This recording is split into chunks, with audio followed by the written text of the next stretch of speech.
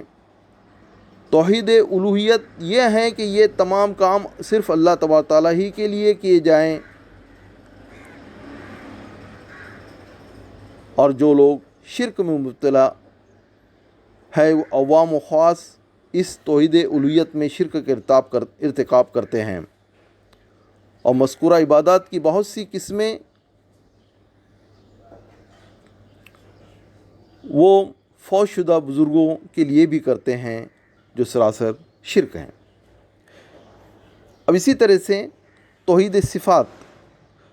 صفات کا مطلب ہے کہ اللہ تبارک تعالیٰ کی جو صفات قرآن و حدیث میں بیان ہوئی ہیں ان کو بغیر کسی تعویل اور تحریف کے تسلیم کریں، اور وہ صفات اس انداز میں کسی اور کے اندر نہ مانیں۔